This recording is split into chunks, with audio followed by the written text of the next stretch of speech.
you talked about you go to Albany and these people go to Albany to take a pill. What happened was our legislators individually came into Albany.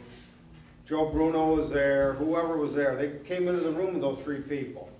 They sat them down and said, listen, you want something for your district? We'll tell you how to vote. You'll get something. You don't do what we're telling you, you will not come back. Because you won't bring your people anything, you won't get reelected. That's what's happened for the last 40 years in this state, and we've got to stop it. That's right.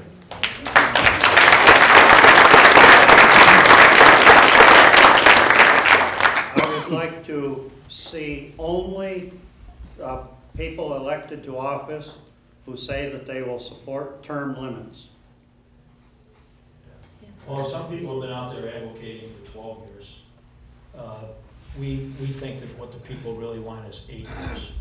Not only term limits for holding the office, but also term limits for the seniority system that in the leadership of our legislatures. Malcolm Smith, the majority leader in the assembly up until recently, Malcolm Smith had member items of $5.7 million last year. The low person on the totem pole, I can't remember his name right now, he was in the minority, he was a Republican minority person in the assembly, got $167,000 in member items. Now, is this a fair system? Is that what you wanted? That there's an unequal system depending upon the politic, depending upon seniority, how long you leave a guy in office? They passed an ethics bill recently in the legislature. That bill was intended to respond to the Bruno situation, where outside income earned by legislators was affecting their judgment and causing conflicts with the way they maintained their office. They were doing favors and collecting consulting fees from some consulting firm that they belonged to. Probably the #1 violator of this conflict situation is Sheldon Silver. Sheldon Silver is a partner in one of the biggest personal, well, the biggest personal injury firm in New York City. The biggest. He takes down, we understand, well over $1 million a year in fees from that firm. He puts in his pocket. First question is, what does he do for it? Who does that firm represent?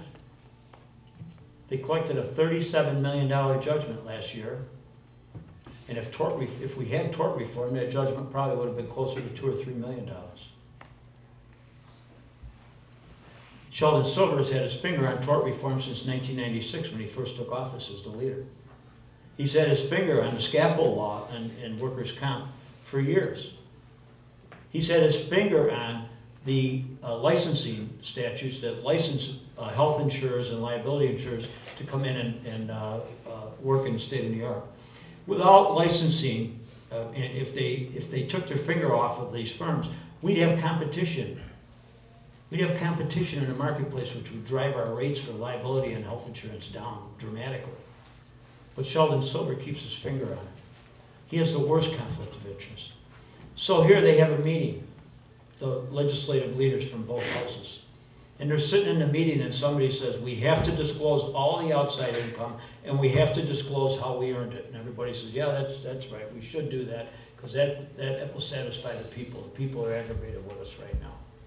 And somebody says, well, wait a minute, Sheldon can't sign that. He can't go for that.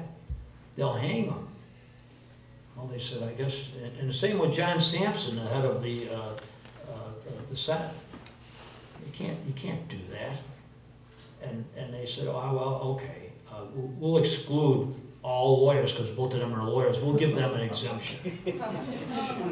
Well, then somebody said, well, you can't just do lawyers. I mean, it's just going to look bad for the lawyers if you just do lawyers. Why don't we include real estate brokers too? So the law reads Every legislator must disclose any outside income and how he earned it, except for lawyers and real estate brokers. That's a law they actually passed.